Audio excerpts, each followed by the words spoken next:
성구 영신 예배 하나님의 말씀은 히브리서 13장 말씀 보시겠습니다. 히브리서 13장 13절로부터 17절입니다. 다 같이 읽으십시다. 시작. 그런즉 우리도 그의 치욕을 짊어지고 영문 밖으로 그에게 나아가자. 우리가 여기에는 영구한 도성이 없으므로 장차 올 것을 찾나니 그러므로 우리는 예수로 말미암아 항상 찬송의 제사를 하나님께 드리자. 이는 그 이름을 증언하는 입술의 열매니라.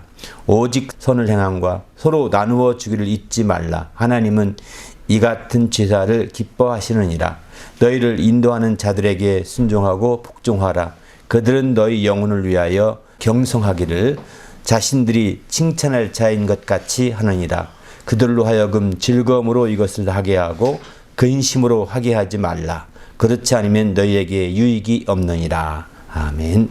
오늘은 이제 도약함으로 나누어 주자라는 제목의 말씀으로 2021년 마지막 설교이면서 또 2022년 첫 설교로 이렇게 좀 나누고자 합니다. 마지막 설교이자 첫 설교라고 하는 것, 송구 영신 예배엔 그런 특징이 있는 것 같습니다. 제목도 그래서 도약함으로 나누어 주자 이런 제목의 말씀으로 이렇게 나누고자 합니다. 그리스도인들은 하나님을 기쁘시게 하는 신앙을 가진 자입니다. 그러니까 하나님을 기쁘시게 하는데 하나님을 기쁘시게 못하는 두 가지가 분명히 있습니다. 그것은 뭐냐면 믿음이 없이는 하나님을 기쁘시게 못한다고 히브리서 11장 6절은 이렇게 말씀하고 있습니다. 또 더 나아가서는 이제 육신이 있는 자, 육신에 있는 자, 육신에 속한 자들에게는 하나님을 기쁘시게 할 수 없다. 이렇게 로마서 8장 8절은 그렇게 말씀하고 있습니다. 그러니까 이 두 가지 다른 건 모르겠는데 또 기뻐하지 못한 게 많이 있겠죠. 그러나 이 두 가지만큼은 우리가 피하는 것이 우리의 진정한 그리스도인의 신앙이라고 볼 수가 있는 거죠.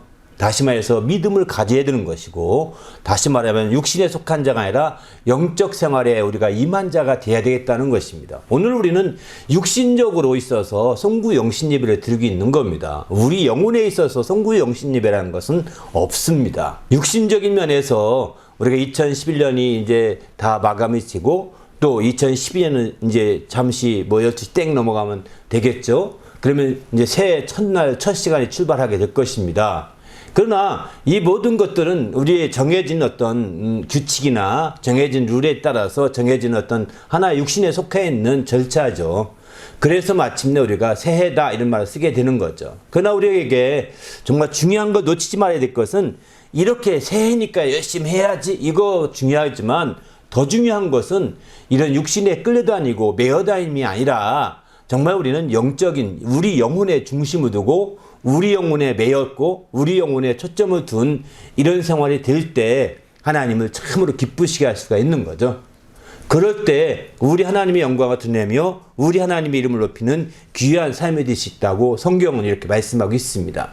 그런 측면에서 볼 때 우리가 최소한도로 믿는 그리스도인으로서 강조될 것은 믿음과 함께 영적 생활이라는 것이죠. 믿음과 함께 영적 생활을 어떻게 할 것인가, 이 두 가지 부분에서 바로 우리가 이제 하나님을 기쁘시게 할 수 있는 길이 확연하게 열리게 되는 거죠. 그러나 반면에 믿음을 저버린다면 이거 기쁘시게 할 수 없다는 것입니다. 아무리 열심히 해도 믿음이 없이는 하나님을 기쁘시게 할 수 없답니다. 그렇기 때문에 믿음을 초월하여 아무것도 한다는 것은 아주 무가치한 일인 거죠. 그래서 이렇게 믿음을 가지고 하나님을 기쁘시게 했던 사람, 대표적인 사람이 있습니다. 히브리서 11장 5절에 보게 되면은 누구냐면 에녹입니다. 에녹은 그래서 하나님을 기쁘시게 하는 자라고 하는 칭함을 받았다라고 이렇게 표현하고 있습니다.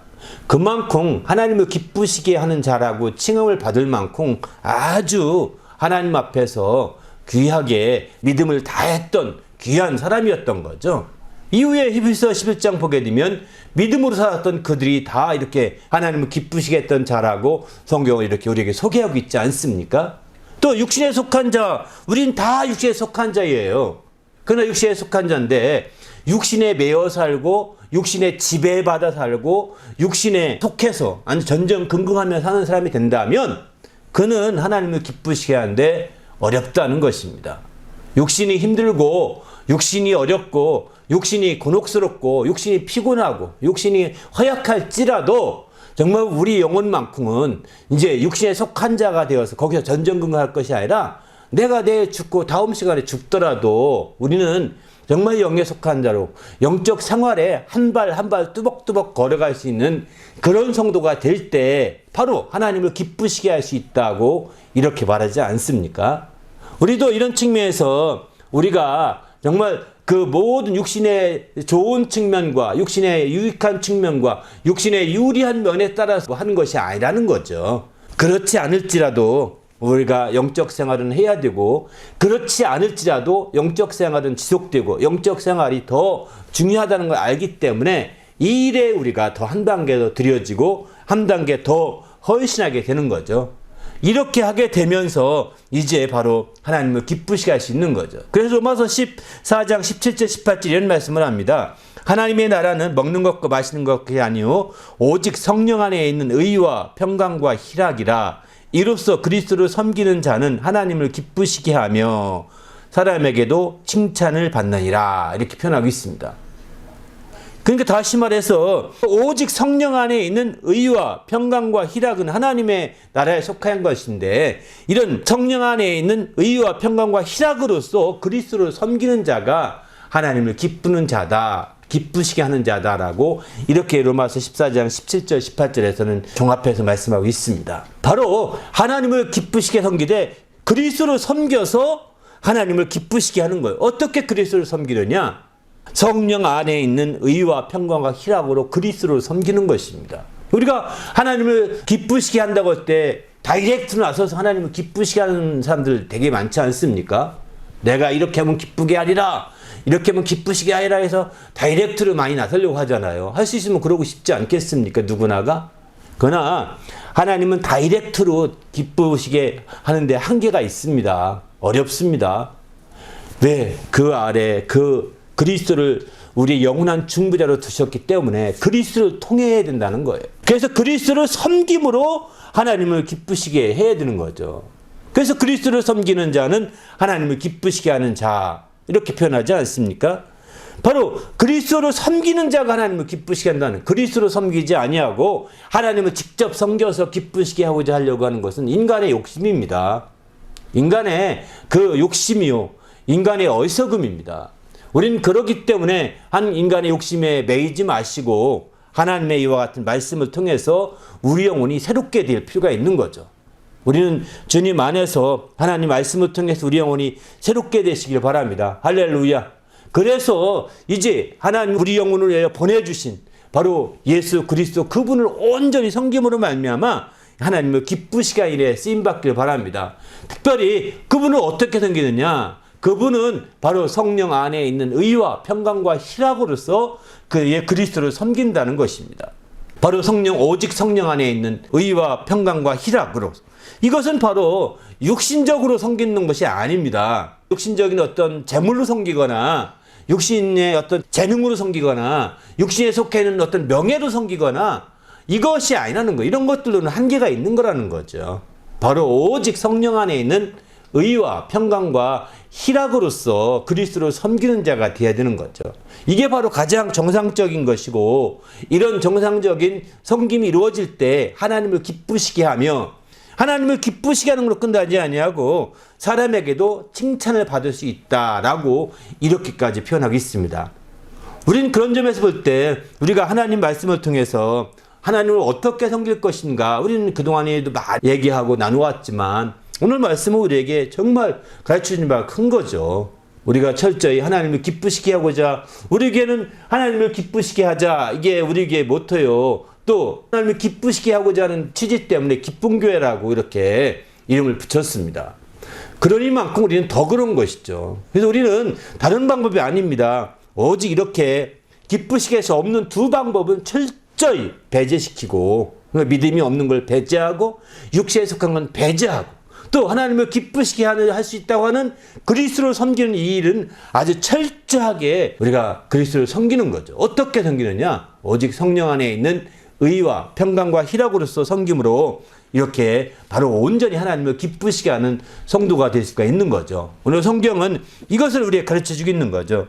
그런데 우리가 이렇게 성령 안에 있는 의와 평강과 희락으로서 그리스도를 섬길 때 하나님을 기쁘시게 할 수 있는데, 이제 이건 원론적인 얘기라고 볼 수 있겠죠. 크게 좀 더 강론적으로 좀 들어가서 어떻게 하면 더 하나님을 이렇게 기쁘시게 할 수 있느냐. 성경에 한 재미있는 일화가 있습니다. 빌립보 4장 18절 보게 되면은 내게는 모든 것이 있고 또 풍부한지라 에바브라디도 편에 너희가 준 것을 내가 받음으로 내가 풍족하니 이는 받으실 만한 향기로운 제물이요 하나님을 기쁘시게 한 것이라 이렇게 표현하고 있습니다.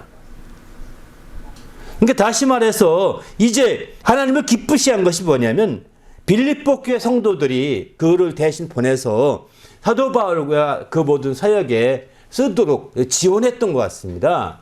이렇게 지원해 준 것에 대해서 사도 바울이 이렇게 말하고 있는 거죠. 사실은 너희가 에바브로디도 편에 나에게 보내준 것이 있는데 나누어 준 것이 있는데 그것이 바로 뭐냐면 하나님이 받으실 만한 향기로운 제물이다. 내가 그로 인해 풍족한데 하나님이 받으실 만한 제물이요 하나님이 기뻐한 것이다. 기쁘시게 한 것이다. 라고. 기쁘시게 한, 앞으로 미래로 할 것이 아니라 한 것이라고 이렇게 표현하고 있습니다. 그만큼 하나님을 기쁘시게 할 수 있음을 아주 보여주고 있는 거죠. 그러니까 여기 그 강론적인 측면에서 하나님을 기쁘시게 할 수 있는 대표적인 것이 이와 같이 나누어 주는 거라고 볼 수가 있는 거죠. 꼭 여기 뭐 다양하게 나누어 주는 것 전체를 얘기하고 오늘 주제가 나누어 주자이기 때문에 그쪽으로 우리가 함께 생각했으면 좋을 것 같습니다. 바로 나누어 주는 거라는 거예요. 왜 그럼 나누어 주는 것이 그렇게 하나님을 기쁘시게 할 수 있을까요? 마태복음 25장 40절 이런 말씀을 합니다. 바로 임금이 대답하여 이르되 내가 진실로 너에게 이르노니 너희가 여기 내 형제 중 지극히 작은 자 하나에게 한 것이 곧 내게 한 것이니라 이렇게 말합니다. 마태복음 25장 여기서는 예수님께서 직접 비유로 말씀하시는 얘기죠. 오른편에 양이 있고 왼편에 염소가 있는데 양과 염소, 오른편과 왼편 나누었습니다. 그리고 오른편에 있는 자들에게 얘기한 거죠. 오른편에 양이 있는 쪽이죠. 참 왼편은 염소입니다. 바로 오른편에 있는 자들에게 바로 말하는 겁니다. 40절 말씀. 45절은 왼편에 있는 자들에게 또 말하고 있는 내용도 있죠. 지극히 작은 자에게 하지 아니한 것이 나에게 하지 아니한 것이다 이렇게 말하죠. 여기서 지극히 작은 자에게 한 것이 나에게 한 것이다. 여기서 나는 예수님이라고 보시면 최고 좋을 것 같습니다. 바로 우리가 예수님을 섬기고 그리스도를 섬기고자 하는 마음이 있지만 지금 그리스도가 이 땅에 안 보이시잖아요. 그죠? 보이십니까? 안 보이니까 우리는 그냥 엉벙덩벙 넘어가 버린다고요. 주님께 하면 됐지 하고 넘어가기 쉽거든요. 그래서 주님은 성경은 이런 말씀을 통해 가르쳐주는 건 뭐냐면 나에게 직접 하려고 하는 것도 있겠지만 지극히 작은 자에게 한 것이 바로 내게 한 것이다 라고 가르쳐주고 있는 것이죠. 지극히 작은 자를 섬기더라도 그저 생색내며 섬기지 마시고 주님을 섬긴다면 아주 주님이 받으실 만한 하나님을 기쁘시게 할 만한 그런 것들이라는 것을 볼 수가 있는 거죠. 우린 그렇기 때문에 우리가 지극히 작은 자 바로 여기 사도 바울이 자기 신에게 또 자기가 하는 선교사에게 지원했고 함께 했던 그들을 가리켜 말하는 거예요. 아, 이건 나에게 한 것이 아니라 우리 주님께 한 것과 똑같다라고 얘기하고 그래서 하나님이 기쁘시게 한 것이다라고 이렇게 말할 수가 있는 것이죠. 나 개인을 너희가 친분이 있고 또 알기 때문에 섬긴 것이 아니라 이제 이건 바로 나를 섬긴 게 아니라 나는 작은 자요. 바로 우리 주님을 섬길 것과 똑같은 것이라고 이렇게 말하고 있는 거예요. 그렇습니다. 우리가 그리스도를 섬긴다고 할 때 그게 그냥 막연하게 그리스도를 섬기는 것이 결단코 아니라는 겁니다. 모호하게 섬기는 것이 결단코 아니라는 거죠. 바로 그리스도를 섬기되 더 철저하게 이제 그리스도 안에서 우리가 새롭게 나가야 되는 것이죠. 바로 어떻게 나가느냐? 그리스도 안에서 작은 자를 섬기는 겁니다. 작은 자를 찾아보는 겁니다. 우리 주위에는 무수히 많은 작은 자들이 있습니다. 여러분의 눈에 위를 너무 쳐다보고 그래서 없는 것뿐이죠. 아래를 쳐다보시면 아래로 보이는 사람 모두가 다 작은 자들입니다. 정말 우리가 돌아봐야 할 자들입니다. 그만큼 우리가 정말 그들을 돌아보고 함께 섬기고 그들을 위해 우리가 섬길 수 있다면 그것 자체가 바로 주님을 섬긴 것과 똑같은 것이라고 이렇게 말하고 있는 거죠. 마태복음 20장 40절 이하에 보게 되면 이런 말씀도 하지 않습니까? 이제 저희는 주님을 섬긴 적이 없는데요 라고 오른편에 있는 자들이 이렇게 말합니다. 겸손하게도. 사실은 직접 예수를 만나 섬긴 적이 없다는 거예요. 그 임금을 직접 만나 섬긴 적이 없다는 겁니다. 그렇습니다.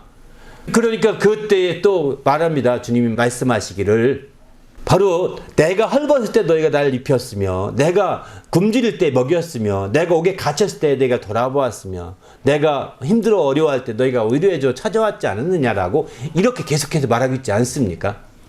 주님을 섬겼다는 것을 잃어버렸던 가장 큰 이유는 다른 것이 아닙니다. 바로 자기가 한 것은 그저 당연한 도리고 당연한 책무요, 도움 받았으니 당연히 도와줘야 되는 건 당연한 이치다 생각했던 이런 정도 생각이었겠죠. 그리고 그것이 그들이 주님을 섬기는 지름길이라는 것까지는 생각지 못했던 겁니다. 그래서 그들은 자기들이 그 일을 했음에도 불구하고 그런 일을 다 잊어버린 거예요. 이렇게 순수하게 섬기고 정말 순전한 뜻 가운데서 섬기는 자들은 잊어버립니다. 그거 기억하면서 내가 언제 널 도왔는데 너는 어떻게 된 거야? 라고 따지지 않습니다. 그런데 우리가 이제 그 순수하지 못한 사람들은 일일이 따졌다가 세고 있죠. 대개 이렇게 다 세죠. 우리는 아니라는 거예요. 이거는 바로 하나님을 주님의 목적 두지 아니하고 인간적인 면에서 섬긴 것이죠. 그러니까 인간적인 면에서 대우받고 싶은 거 아니겠습니까? 그러나 이제 정말 중요한 것은 뭐냐면 주님의 초점을 두고 한다면 그런 마음이 싹 없다는 겁니다. 우리는 그래서 우리가 할 수만 있다면 그리스도를 섬기되 이와 같이 순전한 마음에서 섬길 수 있을 때 하나님을 기쁘시게 하는 거죠. 그러면 어떤 사람은 이럴 겁니다. 그러면 이렇게 섬기고 싶으면 무언가 섬길 만한 것이 있어야 되지 않겠습니까? 라고 이렇게 질문할지도 모르겠습니다. 있으면 좋겠죠. 그러나 없다 하더라도 섬기는 수가 있다는 거예요. 뿐만 아니라 없어도 섬길 수도 있지만 섬김에 있어서는 이렇게 나누어줌에 있어서 더 중요한 것은 뭐냐면 하나님을 기쁘시게 해서 섬기기 위해서 나누어 주려고 한다면 바로 어떤 가지고 있는 것보다는 섬기고자 하는 그 마음이 더 중요하다는 것입니다. 섬기고자 하는 마음이 얼마나 있느냐가 더 중요한 것이지 얼마나 가졌냐는 건 2차, 3차적인 문제입니다.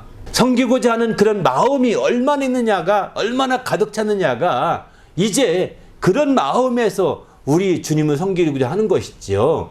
무엇인가 쌓아놓고 섬기는 사람은 아무도 없습니다. 정상적이에요, 이거예요. 쌓아놓고 섬기려고 할 때는 늦을 수 있다고 성경은 말하죠. 어떤 부자가 있습니다. 다 쌓아놓고 시컷 먹지도 않고 쌓아놓은 다음에 드디어 내 영혼아 이제 많이 쌓았어. 시컷 먹고 놀고 마시자. 먹고 놀고 마시자는 거예요. 그럴 때 어리석은 부자여 이것을 취하면 네 것이 되겠느냐 이러지 않습니까? 네 것이 되겠냐는 거예요. 자기 영혼을 하나 챙기지 않고 시컷 쌓는데 목적을 두었었던 거죠. 그래서 얼마나 많이 쌓았습니까? 아무것도 않고 먹고 말고 놀아도 충분히 한 만큼 됐으니까요. 그러나 그때 와서 영혼을 위해서 살려고 하는 것은 아무리 하려고 하더라도 시간이 없을 수가 있다는 겁니다.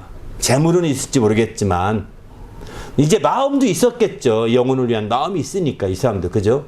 마음은 있을 수 있겠지만 그 마음을 즉각 옮기면서 그때 쌓아놓기 전에 있는 것으로 할 수 있는 것으로 마음으로 이렇게 우리가 진행시켜 가며 하는 것이 아주 중요함을 이렇게 가르쳐주고 있습니다. 그렇기 때문에 우리는 지금 쌓아놓고 하고자 하는 것은 어리석은 부자같이 되기 쉽다는 거예요. 쌓아놓으면 쌓아놓을수록 우리가 알다시피 욕심은 더 생기게 됩니다. 부자는요 더 부자가 되고 싶은 게 부자의 생리입니다. 정말 부자가 됐습니다. 더 부자 되고 싶다. 그러니까 부자가 망하는 거예요. 왜 부자가 망하겠습니까? 그냥 있는 거 조금씩 빼먹고 조금씩 잘라 쓰면 안 망합니다. 근데 부자가 그렇게 살지 않고 막 욕심을 부리다가 더 큰 부자 되려다가 폭삭 망하는 거죠. 우리가 그런 예들을 많이 주위에서 볼 수도 있지 않습니까? 이처럼 우리는 주님 안에서 정말 적극적으로 자기의 영혼을 위하여 사시길 바랍니다. 바로 주님의 초점을 두고 이렇게 함께 나누고자 하는 그런 마음들이 먼저라는 거예요.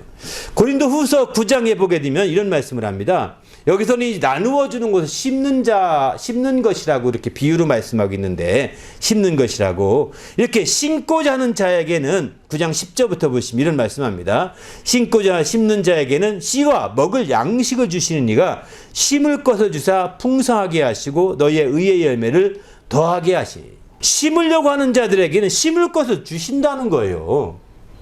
아무것도 없어요. 심으려고 하는 자에게 심을 씨와 함께 먹을 양식을 주시는 분이라는 거예요.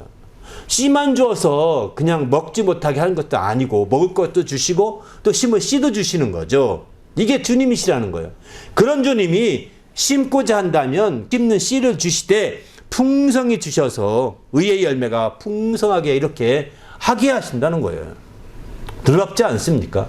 우리 마음이 중요한 것이죠. 9장 8절을 그래서 보면 이런 말씀합니다. 고린도후서 9장 8절에 하나님이 능히 모든 사람을 너희에게 넘치게 하시나니 이는 너희로 모든 일에 항상 모든 것이 넉넉하여 모든 착한 일을 넘치게 하게 하려 하심이라. 이렇게 표현하죠. 모든 착한 일을 넘치게 하려 하려고 이렇게 하셨다라고 말씀하고 있죠. 그러니까 재미있는 표현입니다. 이런 측면에서 볼 때 우리가 바로 하나님의 말씀을 따라서 산다는 것이 그저 마음을 먹는다는 것이 굉장히 중요한 거죠. 마음을 먼저 먹으면 먹을수록 하나님이 넉넉하게 하여서 모든 착한 일을 넘치게 할 수 있도록 인도해 주시는 겁니다. 우리 마음이 없어서 못할 뿐인 겁니다. 여건과 상황과 모든 것이 안 돼서가 아니라 마음이 안 된 게 여건이 안 된 거예요. 마음이 안 된 게 상황이 안 된 거예요. 마음이 안 된 게 최고 문제가 되는 겁니다. 우리 마음이 정말 주님 안에서 이렇게 새롭게 정말 중심을 다지시고 하나님을 기쁘시게 하고자 하는 마음에서 함께 정말 나누어 줌으로 구체적으로 기쁘시게 하는 일에 쓰임받기를 예수님의 이름으로 축원합니다. 할렐루야.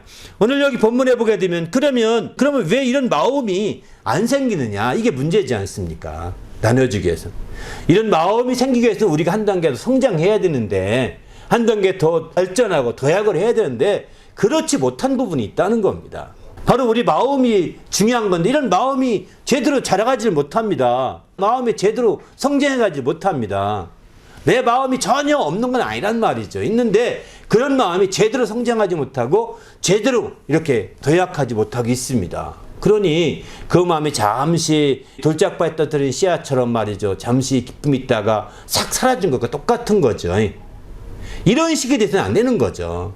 그러면 어떻게 하면 이 마음이 발전하며 도약할 수 있겠느냐? 저는 오늘 말씀을 통해서 그 지혜를 얻을 수 있다고 봅니다. 오늘 말씀 13절에 보게 되면은 그런즉 우리도 그의 치욕을 짊어지고 영문 밖으로 그에게 나아가자 이렇게 말씀하죠. 또 14절 우리가 여기에는 영구한 도성이 없으므로 장차 올 것이 찾나니 그러므로 우리는 예수 그리스도로 말미암아 찬송의 제사를 하나님께 드리자. 이는 그의 이름을 증언하는 입술의 열매니라. 이렇게 말합니다. 바로 이제 이 얘기는 쉽게 말해서 영문박 신앙을 갖자는 겁니다. 영문박이라는 것은 여기서는 성전이 있고 성전 둘러싼 성이 있지 않습니까? 그 성전에 회막문 앞에 있는 문이 영문밖이거든요. 그 앞은 다 영문밖이죠. 회막문에서 모이기 때문에 그 영문 밖으로 나가라는 겁니다. 왜 그러면 영문 밖으로 나가야 되느냐?